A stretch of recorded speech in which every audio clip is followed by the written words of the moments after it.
ఆయనకే నిండు మహిమ ఘనత ప్రభావములు యుగ యుగములు ఆయనకే మెండుగా కలుగును గాక. ఆమేన్. అలాగే ఈ రాత్రికాల సమయమందు ఆయనను ధ్యానించడానికే ఏకీభవించిన ఆయన బిడలారా, ప్రభు మిమ్ములను, మీ కుటుంబములను, మీ పరిపాటులను, మీరు చేయుచున్న సకల కార్యములను ఆయన బహుగా దీవించి ఆశీర్వదించును గాక. ఆమేన్. కొద్ది నిమిషాలు పరిశుద్ధ గ్రంథములో నుండి దేవుని యొక్క వాక్యమును ధ్యానము చేద్దామండి. మత్తయి సువార్త ప్రియులారా 26వ అధ్యాయం అండి. మత్తయి సువార్త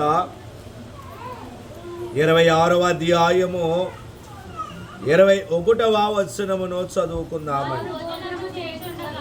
వారు భోజనము చేయుచుండగా ఆయన, మీలో ఒకడు నన్ను అప్పగించునని మీతో నిశ్చయముగా చెప్పుచున్నానని చాలండి. ప్రభు తన ఘనమైన లేఖన భాగమును ఆయన మహిమార్థమై మన వినికిడిలో ఫలింప చేయును గాక. ఆమేన్.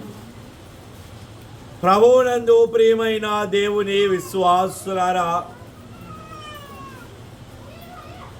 యేసుక్రీస్తు ప్రభువుల వారు మేడగదిలో ఆయన తన 12 మంది శిష్యులతో కూడా పస్కా పండుగను ఆయన ఆచరించుచూ ఉన్నటువంటి వారయ్యున్నారు. అయితే చదువుబడిన లేఖన భాగములో మనకు అక్కడ వ్రాయబడి ఉన్నటువంటి మాట ఏమిటి అంటే, యేసుక్రీస్తు ప్రభువుల వారు మానవులతో కలిసి ఆయన భోజనము చేయుట. ఆయన పరలోకము నుండి వచ్చిన దేవుడండి. ఆయన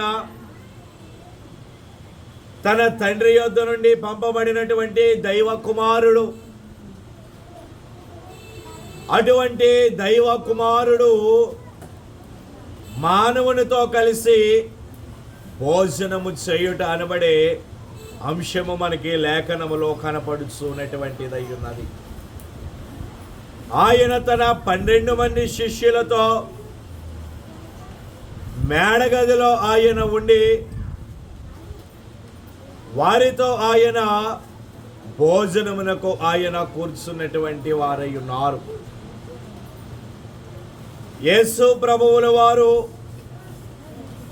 సామాన్యమైనటువంటి మానవునితో కూర్చుని భోజనము చేయుట ఇది ఎలాగూ సాధ్యము?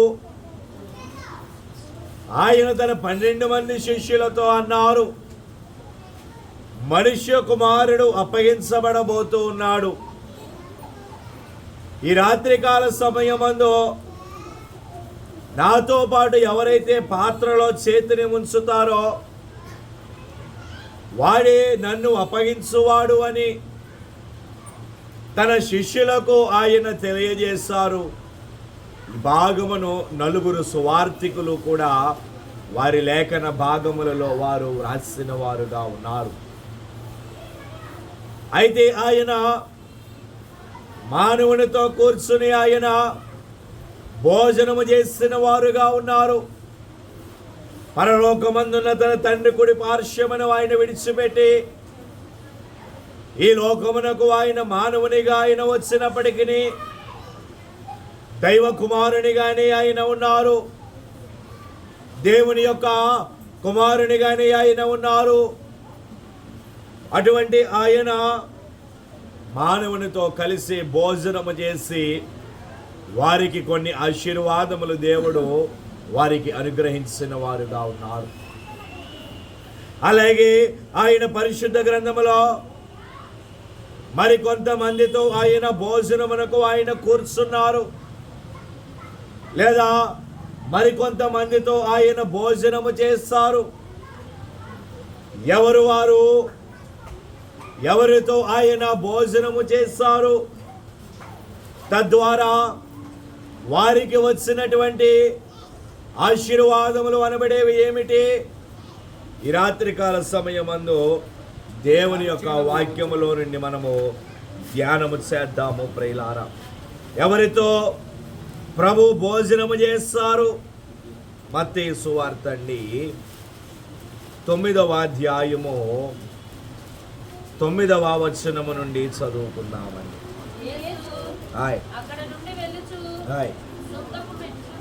సుంకపు మెట్టునొద్ద కూర్చుండి ఉన్న మత్తయి అను ఒక మనుష్యుని చూచి నన్ను వెంబడించుమని అతనితో చెప్పగా అతడు లేచి ఆయనను వెంబడించును.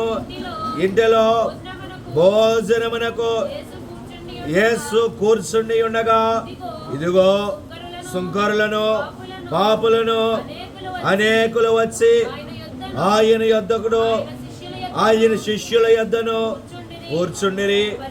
పరిసయ్యులు అది చూచి మీ బోధకుడు సుంకరులతోనూ పాపులతోనూ కలిసి ఎందుకో భోజనము చేయుచున్నాడని ఆయన శిష్యులను అడిగిరి. చాలండి. చదువుబడిన లేఖన భాగములో యేసు క్రీస్తు ప్రభువుల వారు ఆయన సేవ ప్రారంభించినటువంటి దినములలో ఆయన శిష్యుల కోసము ఆయన వెదుకుచూ ఆయన వెళ్ళుచూ ఉన్నటువంటి వారై ఉన్నారు. ఆయన వెళ్ళుచూ ఉండగా సుంకపు మెట్టునొద్ద ఒక మనుష్యుడు ఆయనకి కనబడ్డారు. మత్తయి అనబడే ఒక మనుష్యుడు. అతడు రోమన్ ప్రభుత్వము ద్వారా సుంకపు గుత్తదారుడుగా అనగా పన్ను వసూలు చేయువానిగా రోమన్ ప్రభుత్వము ద్వారా అతడు ఉద్యోగమునకు అతడు నియమించబడ్డాడు. ఆ ఉద్యోగములో ఉన్నటువంటి అతనిని దేవుడు చూచి నన్ను వెంబడించుము అన్నారు. వెంటనే అతడు లేచి ఆయనను వెంబడించుకుని వెళ్ళిపోయారు. అయితే ఆయన ఇంట భోజనమునకు ప్రభువు కూర్చున్నప్పుడు ఆ మత్తయి గృహములో ఆయన భోజనమునకు కూర్చున్నప్పుడు అనేక మంది సుంకరులు పాపులను వచ్చి ఆయన దగ్గరను ఆయన శిష్యుల దగ్గరను వారు కూర్చున్నారు. ప్రభువు దగ్గరను ప్రభు యొక్క శిష్యుల దగ్గరను వారు కూర్చున్నారు. యేసు క్రీస్తు ప్రభువుల వారు ఏ వంశములో నుండి ఆయన వచ్చారండి? దావీదు వంశములో నుండి ఆయన వచ్చి ఉన్నారు. కనుక అది రాజుల వంశము. అయితే రాజుగా ఉన్నటువంటి ఆయన దగ్గరకు సుంకరులు పాపులు వచ్చి కూర్చునేసరికి పరిసయ్యులు దానిని చూచారు. దానిని చూచి వారు ఆయన శిష్యులని అడుగుచున్నారు, ఎందుకయ్యా మీ బోధకుడు అలాగూ చేయిస్తున్నాడు? ఆయన రాజవంశములో నుండి వచ్చిన వాడు కదా, ఎందుకు ఆయన సుంకరులతోనూ పాపులతోనూ ఆయన కూర్చుని భోజనము చేయిస్తున్నాడు అని ఆయన శిష్యులను పరిసయ్యులైనటువంటి వారు అడిగారు. గనుక మొదటిగా యేసు క్రీస్తు ప్రభువుల వారు పరిశుద్ధ గ్రంథములో ఆయన ఎవరితో ఆయన భోజనము చేస్తారు అంటే సుంకరులతోనూ పాపులతోనూ ఆయన భోజనము చేస్తారు. సుంకరులతోనూ పాపులతోనూ ఆయన భోజనము చేస్తారు. ఎందుకు? 12వ వచనమును చదువుకుందామండి. ఆయన ఆ మాట విని రోగులకే గాని ఆరోగ్యము గల వారికి వైద్యుడు అక్కరలేదు కదా. అయితే నేను పాపులను పిలవవచ్చితిని గాని నీతిమంతులను పిలవరాలేదు. చాలండి. చదువుబడిన లేఖన భాగములో వ్రాయబడి ఉన్నటువంటి మాట, ఆయన శిష్యులు ప్రభువుని పరిసయ్యులు ప్రభు యొక్క శిష్యులను అడిగారు, ఎందుకయ్యా మీ బోధకుడు వారితో భోజనం చేస్తూ ఉన్నాడు అంటే ప్రభు అంటూ ఉన్నారు, రోగులకే కానీ ఆరోగ్యము గల వారికి వైద్యుడు అక్కరలేదు.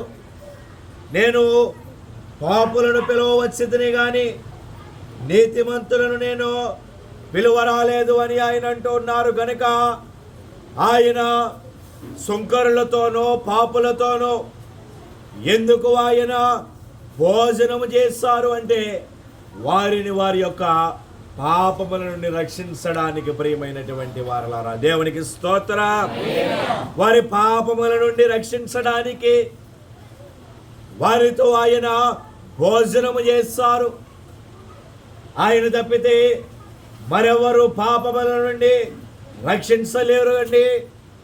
కనుకనే ఆయన వారితో భోజనము చేసి వారి యొక్క పాపములను ఆయన రక్షించారు. లూకాసు వార్త అండి 7వ అధ్యాయము ప్రియులారా 47వ వచనాన్ని చదువుకుందామండి. ఆమె విస్తారముగా ప్రేమించను గనుక ఆమె యొక్క విస్తార పాపములో క్షమించబడినని మీతో చెప్పుచున్నాను. చాలండి. యేసు ప్రభువుల వారు ఒకని ఇంట ఆయన భోజనమునకు కూర్చున్నప్పుడు ఒక పాపాత్మురాలైనటువంటి స్త్రీ ఆయన దగ్గరకు వచ్చినది. ఆమె తన కన్నీళ్లతో ఆయన పాదములను కడిగి తన తల వెంట్రుకలతో ఆమె ఆయన పాదములను తొడిచి ఆయన పాదములను ఆమె ముద్దు పెట్టుకున్నది. అక్కడ ఉన్న వారందరూ ఈమె చేయించున్నది ఏమిటి, ఈమె పాపాత్మురాలైనటువంటి స్త్రీ కదా అని అక్కడ ఉన్నవారందరూ ఆమెను గురించి సనుగుకుంటూ ఉంటే ప్రభు అంటూ ఉన్నటువంటి మాట, ఆమె విస్తారముగా ప్రేమించినది కనుక ఆమె యొక్క విస్తారమైన పాపములు క్షమించబడను అని ఆయన అంటూ ఆమె దేవునిని ప్రేమించినది, విస్తారముగా ప్రేమించినది కనుక ఆయన ఆమె యొక్క పాపములను ఆయన క్షమించారు. అలాగే యోహాను సువార్త అండి 8వ అధ్యాయము ప్రియులారా, యోహాను సువార్త అండి 8వ అధ్యాయము 11వ వచనం అండి.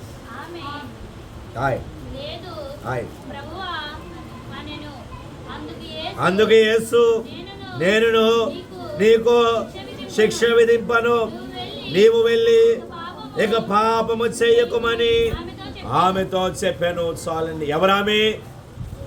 పాపములో పట్టబడినటువంటి స్త్రీ. మోషే ధర్మశాస్త్రం ప్రకారము ఆమెను రాళ్లతో కొట్టి చంపాలి. ప్రభు దగ్గరకు ఆమెను తీసుకుని వచ్చారు. ఆయన ఏమంటారో తెలుసుకుందామని ప్రభు దగ్గరకు ఆమెను తీసుకుని వచ్చారు. అయితే ప్రభు అన్నారు వారిని చూసి, మీలో పాపము లేని వాడెవడో మొదట ఆమె మీద రాయి వేయండి అన్నారు. అని చెప్పి ఆయన కూర్చుని వారి పాపములు రాయటానికి మొదలు పెట్టారు. ఆయన ఎప్పుడైతే పాపములు రాయటానికి మొదలు పెట్టారో అక్కడ ఉన్న వారందరూ పారిపోయారు. అప్పుడు ఆయన లేచి చూచారు, అమ్మా ఎవరు నీ మీద రాయి వేయలేదా అంటే అప్పుడు ఆమె అంటూ ఉన్నది, లేదు ప్రభు అన్నది ఆమె. అందుకు ఆయన అన్నారు, నేను నీకు శిక్ష విధింపను, ఇకను నీవు పాపము చేయకుండా జీవించు. కనుక పరిశుద్ధ గ్రంథములో ఎంతో మంది పాపులను అలాగును ఆయన క్షమించారండి. కనుక మనము పాపము మన దరికి రానియకుండా మనము జీవించాలి. బలాఢ్యుడైన సంసోను ఏమయ్యాడు? పాపము ద్వారా అతడు పడిపోలేదా? అలాగూ ఎంతో మంది పాపములో పడిపోయిన వారు అనేక మంది పరిశుద్ధ గ్రంథములో ఉన్నారు. కానీ మనలను మన పాపములను రక్షించాలి అంటే అది కేవలము యేసు ప్రభువుల వారికి ఒకరికే సాధ్యము. ప్రియమైనటువంటి వాళ్ళారా, దేవునికి స్తోత్రం. కనుక మొదటిగా ఆయన ఎవరితో భోజనము చేస్తారు అంటే పాపులతోనూ సుంకరులతోనూ ఆయన భోజనము చేస్తారు. రెండవదిగా చూసినట్లయితే మార్కు సువార్త అండి 14వ అధ్యాయము 3వ వచనం అండి. బేతనియలో కుష్ఠరోగి అయిన సీమోని ఎంట భోజనమునకు కూర్చుండెను. చాలండి. ఇక రెండవదిగా యేసు క్రీస్తు ప్రభువుల వారు ఆయన ఎక్కడ ఉన్నారు అంటే బేతనియలో ఆయన ఉన్నారు. బేతనియలో ఉన్నటువంటి ఆయన తరచుగా మరియ మార్తల గృహానికి ఆయన వెళ్ళి అక్కడ ఆయన భోజనము చేసేది వారు. అయితే ఇక్కడ అదే బేతనియలో మరి ఒక మనుష్యుడు మనకి కనబడుతూ ఉన్నారు. ఎవరు ఆయన అంటే సీమోను అనబడే ఒక మనుష్యుడు. ప్రియులారా, ఆ సీమోను అనబడే ఆ మనుష్యుని ఇంట ఆయన భోజనమునకు కూర్చున్నారు. అయితే ఏమిటి అందులో ఉన్నటువంటి విశేషం ఏమిటి? ఆ సీమోను ఇంట ఆయన భోజనమునకు కూర్చున్నట్టులో అందులో ఉన్న విశేషం ఏమిటి అంటే ఆ సీమోను అనబడే అతను కుష్టి వ్యాధితో అతడు బాధపడుతూ ఉన్నాడు. సాధారణముగా కుష్టి వ్యాధి ఉన్న వారిని ఎవరు దరికి రానియరు, ఊరికి వెలుపల వారు ఉంచుతారు. కానీ యేసు ప్రభువుల వారు ఆ సీమోను ఇంట ఆయన భోజనమునకు కూర్చున్నారు. అంటే రెండవదిగా ఎవరితో ఆయన భోజనము చేస్తారు అంటే వ్యాధిగ్రస్తులతో ఆయన భోజనము చేసిన వారుగా ఉన్నారు. మొదటిగా సుంకరులతోనూ పాపులతోనూ ఆయన భోజనము చేస్తారండి. రెండవదిగా వ్యాధిగ్రస్తులతో ఆయన భోజనము చేస్తారు. ఎందుకు వ్యాధిగ్రస్తులతో ఆయన ఎందుకు భోజనము చేస్తారు అంటే వారి యొక్క వ్యాధులను స్వస్థపరచడానికి దేవుడు వారితో భోజనము చేసిన వారుగా ఉన్నారు. దేవునికి స్తోత్రం. వారి యొక్క రోగములను స్వస్థపరచడానికే దేవుడు వారితో కలిసి భోజనమునకు ఆయన కూర్చున్నారండి. మత్తయి సువార్త ప్రియులారా 14వ అధ్యాయం అండి 36వ వచనం అండి. వీరిని నీ వస్త్రపు చెంగు మాత్రము ముట్టనిమ్మని ఆయనను వేడుకొనిరి. ముట్టిన వారందరూ స్వస్థత నొందిరి. చాలండి. యేసుక్రీస్తు ప్రభువుల వారు ఆయన సువార్త పరిచర్యలో భాగముగా గెన్నెసరతు అనబడే దేశమునకు ఆయన వచ్చిన వారై ఉన్నారు.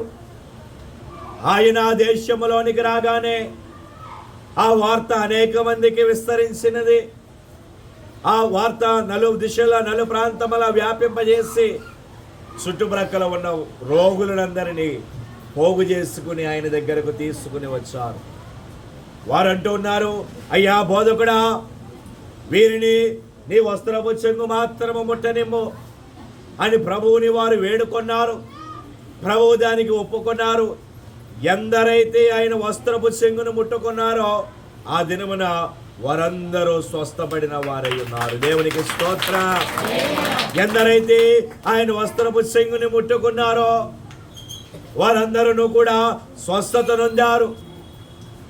కనుక ఆయన రోగులను ఆయన స్వస్థపరిచే దేవుడై ఉన్నారు. 38 సంవత్సరముల నుండి పక్షవాయువు కలిగిన వ్యక్తి బెతెస్దా కోనేరు దగ్గర పడి ఉన్నారు. అతనిని ఆ కోనేటిలో దించడానికి ఎవరునూ లేకపోయారు. ఆ కోనేటిలో దేవదూత వచ్చి నీరు కదిలించినప్పుడు అతనిని అక్కడ దించడానికి ఎవరునూ లేకపోయారు. కానీ ప్రభు నేరుగా అతని దగ్గరికి వెళ్ళి స్వస్థపడగోరుచున్నావా అని అతనిని అడిగి మరి దేవుడు ఆయనను స్వస్థపరిచాడు. అతడు 38 సంవత్సరముల నుండి ఆ వ్యాధితో అక్కడ పడి ఉండవచ్చును. కానీ ఆ 38 సంవత్సరములలో ఏ ఒక్క సంవత్సరము కూడా అతడు తన విశ్వాసమును కోల్పోలేదు. ప్రియమైనటువంటి వారలారా, దేవునికి స్తోత్రం. ఆ విశ్వాసమే అతనిని స్వస్థపరిచినది. ఆ విశ్వాసమే ప్రభువుని అతని దగ్గర దాకా తీసుకుని వచ్చినది. ఆ విశ్వాసమే ప్రభువు అతనిని స్వస్థపరిచేలా చేసినది. కనుక దేవుని యందు మనము విశ్వాసము కలిగిన వారి వలె మనము ఉండాలి. ఇక మూడవదిగా చూసినట్లయితే ఎవరితో ఆయన భోజనము చేస్తారు అంటే లూకాసు వార్త అండి 7వ అధ్యాయము ప్రియులారా 36వ వచనం అండి. పరిసయ్యులలో ఒకడు తనతో కూడా భోజనము చేయవలనని ఆయనను అడిగెను. ఆయన ఆ పరిసయ్యుని ఇంటికి వెళ్ళి భోజన పంక్తిని కూర్చుండెను. చాలండి. ఇక మూడవదిగా యేసుక్రీస్తు ప్రభువుల వారు ఎవరితో ఆయన భోజనమునకు ఆయన కూర్చున్నారు అంటే, ఆయన ఒక చోట ఆయన పరిచర్య చేస్తున్నప్పుడు పరిసయ్యులలో ఒకడు ఆయన దగ్గరకు వెళ్ళి, బోధకుడా, మీరు నా గృహమునకు భోజనమునకు రావాలి అని అతడు ప్రభువుని వేడుకొన్నాడు. అతడు ప్రభువుని వేడుకోగా ప్రభువు ఆ పరిసయ్యుని ఇంటికి ఆయన వెళ్ళారు. ఆ పరిసయ్యుని ఇంటికి ఆయన భోజనమునకు వెళ్ళి ఆ పరిసయ్యుని గృహములో ఆయన భోజనమునకు ఆయన కూర్చుని ఉన్నటువంటి వారై ఉన్నారు. అయితే అసలు ఎవరు ఈ పరిసయ్యులు? ఈ పరిసయ్యులు అనబడేవారు ఎవరు అంటే, మార్కు సువార్త అండి 3వ అధ్యాయము ప్రియులారా 6వ వచనమును చదువుకున్నాం. పరిసయ్యులు వెలుపలికి పోయి వెంటనే హేరోదీయులతో కలిసి ఆయనను ఎలాగూ సంహరింతుమా అని ఆయనకు విరోధముగా ఆలోచన చేసిరే. చాలండి. చదువుబడిన లేఖన భాగములో ఆ పరిసయ్యుల గురించి వ్రాయబడి ఉన్నది. ఎవరు ఆ పరిసయ్యులు అంటే, ఆ పరిసయ్యులు అనబడేవారు యేసుక్రీస్తు ప్రభువుల వారికి బద్ధ శత్రువులు. ప్రియమైనటువంటి వారు, యేసుక్రీస్తు ప్రభువుల వారికి ఎప్పుడు విరోధముగా ఉండేవారు ఈ పరిసయ్యులైనటువంటి వారు. ఆయన ఎక్కడికి వెళితే ఆయనను వెంబడించేవారు. ఆయన ఎక్కడ బోధ చేస్తే వారును అక్కడికి వెళ్ళి ఆయన మాటలలో తప్పుపట్టాలని, ఆయన బోధలలో తప్పుపట్టాలని, ఆయన మాటలలో చిక్కుపరచాలని, ఆయనను శోధించాలని చూచిన వారు ఈ పరిసయ్యులైనటువంటి వారు. కానీ అటువంటి శత్రువులతో ఆయన భోజనమునకు ఆయన కూర్చున్నటువంటి వారై ఉన్నారు. అటువంటి శత్రువులతో ఆయన భోజనానికి ఆయన కూర్చున్నారు. కారణం ఏమిటి? శత్రువులతో ఆయన ఎందుకు ఆయన భోజనమునకు ఆయన కూర్చున్నారు అంటే, శత్రువులను సైతము మిత్రులుగా మార్చడానికి ఆయన వారితో భోజనమునకు కూర్చున్నారు. ప్రియులారా, దేవునికి స్తోత్రం. శత్రువులను మిత్రులుగా మార్చడానికి ఆయన పరిసయ్యులతో భోజనానికి ఆయన కూర్చున్నారు. వారి ఆయనకు విరోధముగా ఉన్నారు. ఆయనకు వారు విరోధముగా ఉండి ఆయనను ఎప్పుడు సంహరిద్దామని వారు చూస్తూ ఉంటే, ప్రభువు మాత్రము నేరుగా వారితో భోజనమునకు కూర్చున్నారు. మత్తయి సువార్త అండి 27వ అధ్యాయము ప్రియులారా 62, 63 వచనాలండి. మరునాడు అనగా సిద్ధపరచు దినము వరకు మరుసటి దినమున ప్రధాన యాజకులను పరిసయ్యులను పిలాతు వద్దకు కూడి వచ్చి, అయ్యా, ఆ వంచకుడు సజీవుడై ఉండినప్పుడు 3 దినములైన తరువాత నేను లేచెదనని చెప్పినది మాకు జ్ఞాపకమున్నది. చాలండి. చదువుబడిన లేఖన భాగములో పరిసయ్యులైనటువంటి వారు వారి పిలాతు దగ్గరికి వచ్చారు. పొంతు పిలాతు దగ్గరికి ప్రధాన యాజకులను పరిసయ్యులైనటువంటి వారు వచ్చి వారు అక్కడ అంటూ ఉన్నారు, అయ్యా, ఆయన క్రీస్తు సజీవుడై ఉన్నప్పుడు అతడు మాతో చెప్పిన మాట జ్ఞాపకమున్నది. ఆయన 3 దినాలలో నేను తిరిగి లేస్తాను అన్నాడు. కనుక ఒకవేళ వారి శిష్యులు ఆయన శవాన్ని దొంగిలించుకుని వెళ్ళి ఆయన తిరిగి లేచాడు అని అబద్ధ ప్రచారము వారు చేస్తారు కనుక ఆయన సమాధికి ఎదురుగా కావలి వారిని ఉంచండి అని వారు పిలాతుని వారు వేడుకున్నారు. అటువంటి శత్రువులు ఈ పరిసయ్యులైనటువంటి వారు. కానీ ప్రభువు వారితోనే ఆయన భోజనమునకు ఆయన కూర్చున్నటువంటి వారై ఉన్నారు.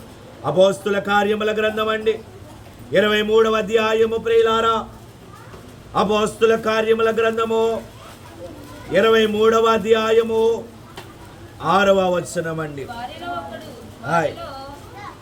ఒక భాగము సద్దూకయ్యులను మరి ఒక భాగము పరిసయ్యులనై ఉన్నట్టు పౌలు గ్రహించి, సహోదరులారా, నేను పరిసయ్యుడను, పరిసయ్యుల సంతతి వాడను, మనకున్న నిరీక్షణను గూర్చియు మృతుల పునరుత్థానమును గూర్చియు నేను విమర్శింపబడుచున్నానని సభలో బిగ్గరగా చెప్పాను. ఎవరండి ఆయన? పౌలు గారు పరిసయ్యుడే కదా, పరిసయ్యుల సంతతి వాడే కదా. యేసుక్రీస్తు ప్రభువుల వారు పరిసయ్యులతో ఆయన భోజనమునకు ఆయన కూర్చున్నారు గనుక పరిసయ్యుడైనటువంటి ఆ సౌలు తరువాత పౌలుగా మార్చబడి అతడు బలమైనటువంటి యాజకునిగా అతడు మార్చబడగలిగాడు.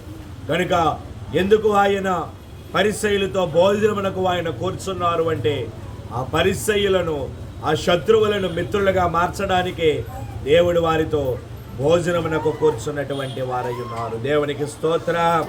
నా శత్రువులు నన్ను చోటినను నరకపు పాశము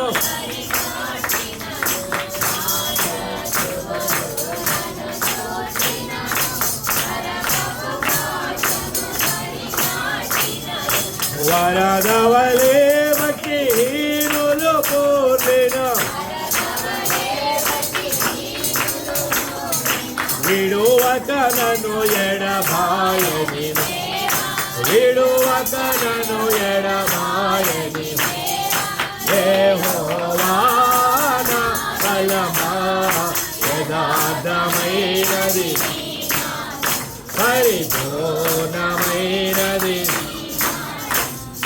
యెహోవా నా కాళ్ళను లేడు కాలగా చేసి ఎత్తైన స్థలము సాక్షితో నిలిపి, ఆ కాళ్ళను లేడు కాలగా చేసి ఎత్తైన స్థలము సాక్షితో నిలిపి, అక్షయ కేడము నాకాందించి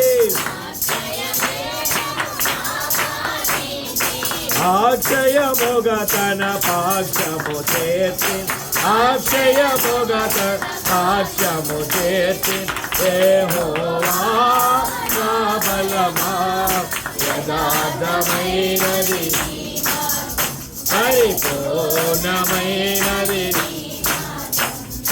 యెహోవా. దేవునికి స్తోత్రం.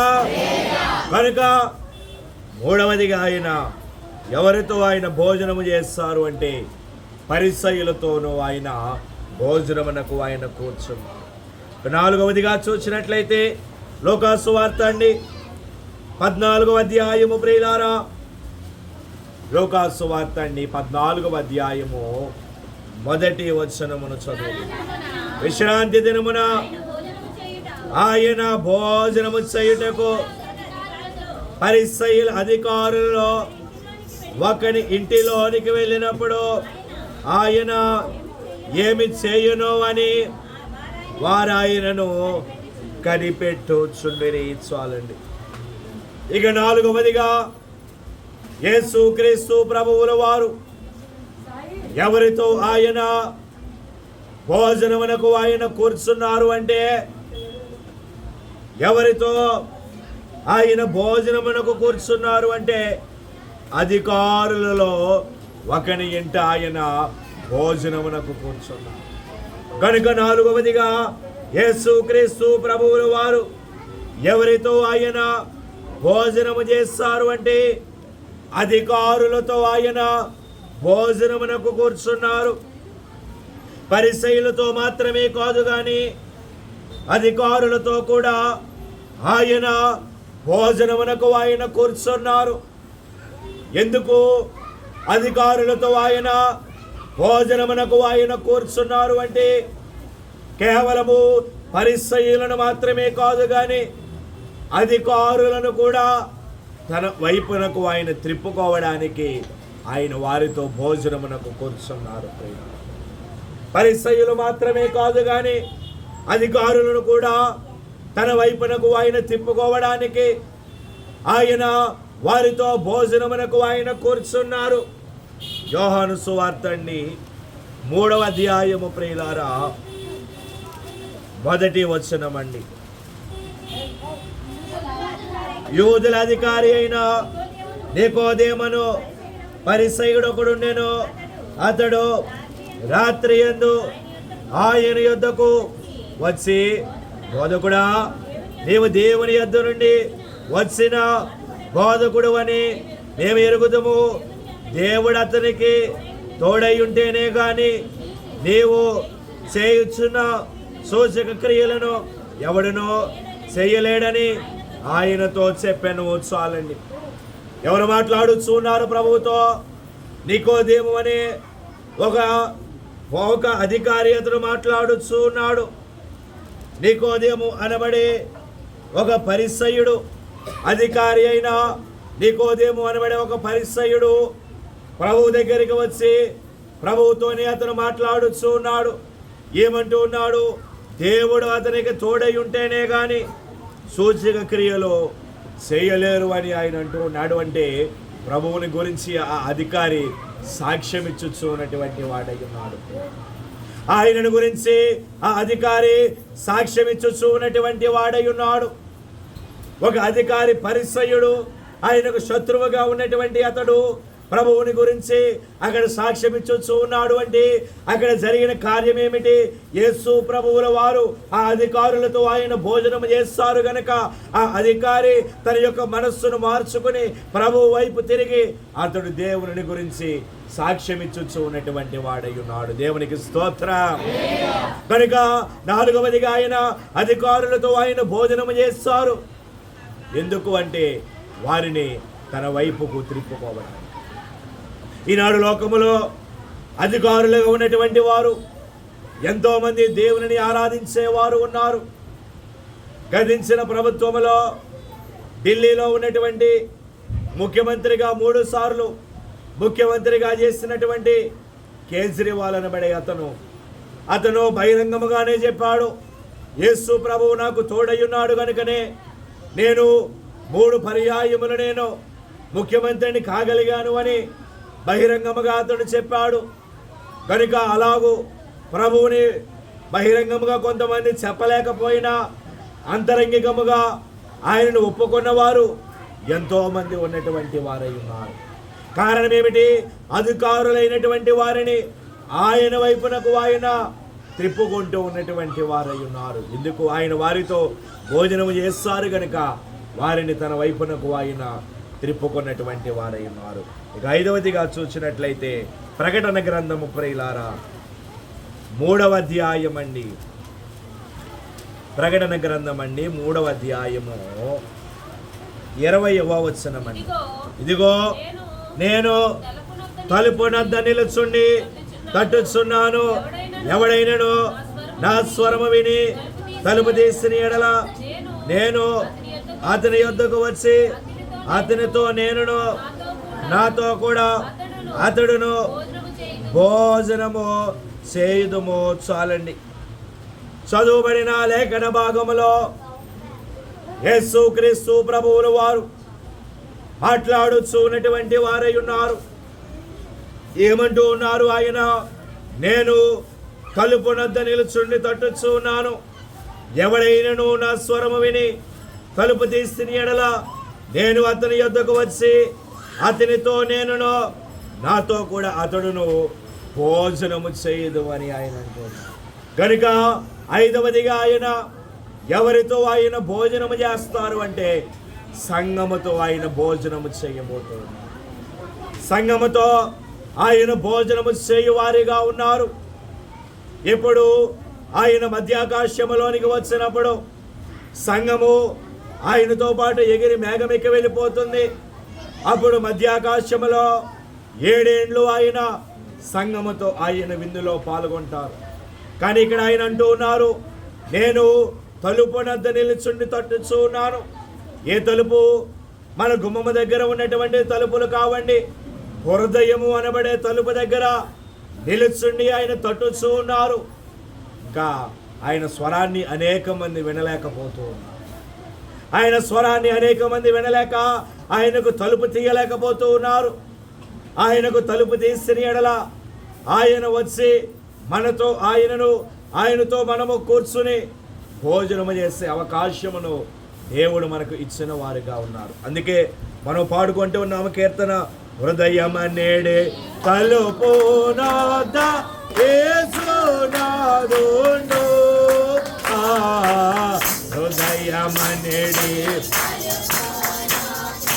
యేసు నాదుండు, నిలచి సదయుడగుచు తాటుచుండు సకల విధములను, నిలచి సదయుడగుచు తాటుచుండు సకల విధములను. ఎంతసేపు నిలువబెట్టి ఏడ్పించురకని, ఎంతసేపు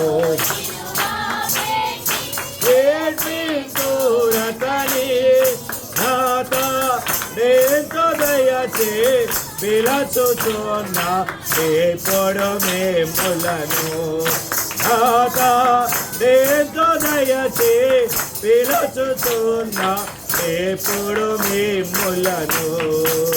హృదయమనేడి తలుపు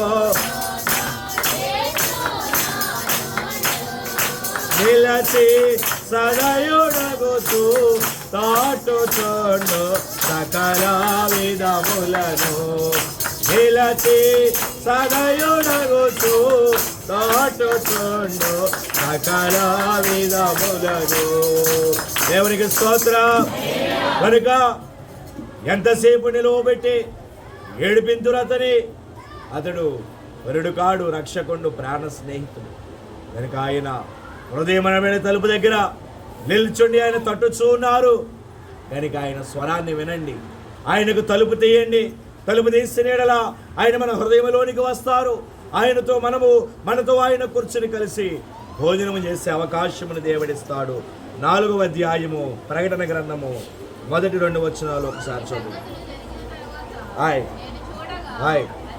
అదిగో పరలోకమందు ఒక తలుపు తెరవబడి ఉండెను, మరియు నేను మొదట వినిన స్వరము బోరధ్వని వలె నాతో మాటలాడగా వింటిని.